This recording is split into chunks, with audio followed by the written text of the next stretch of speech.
My grandma is my biggest hero, not just the outlook she had with life but even with having over 20 grandkids, she still made time to go to games, birthday parties, house visits etc.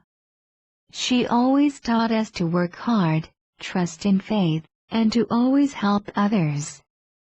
On December 12, dramatic right? She had peacefully passed on to a greater place. During this dreadful time I was going through nursing school.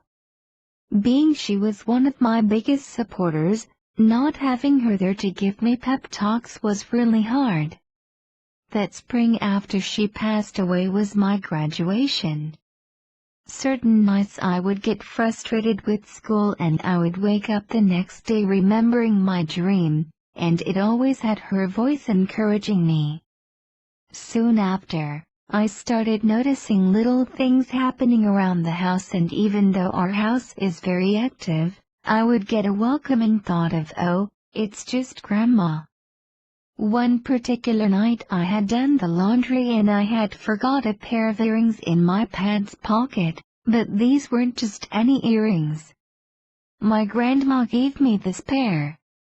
After realizing they went into the wash and knowing our wash likes to eat things, I started to become really upset. So upset, I started to cry.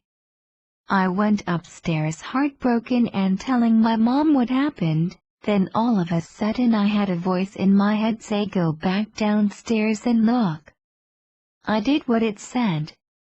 Looked under the wash machine, looked inside, looked back into the pants pocket, and of course could not find them anywhere.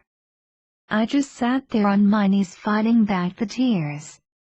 I had this overwhelming feeling, like someone was standing next to me.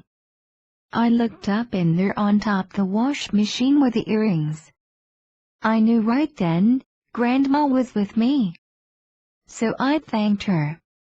The night before graduation, my boyfriend decided to spend the night with me knowing how emotional I was. And with my parents not being able to attend, he knew it would make it even harder on me. We were laying in bed when I quietly said, it would be amazing if something would happen, like a sign that she was there. Even if it was as simple as lights flickering. He reassured me saying she is always, and we fell asleep. It's the big day and we're all standing outside in the hallway getting pictures. I keep fighting back the thoughts of my family not being present and telling myself to stay positive. As we're sitting in our seats waiting for the ceremony to start, I get a welcoming feeling, like the ones before. Right about that time our administrator walks to the podium to give her speech. When all's said and the entire room turns black, our administrator announces they're having technical difficulties, and then the lights came back on before she could finish. I smiled real big. I got my sign. Please, subscribe.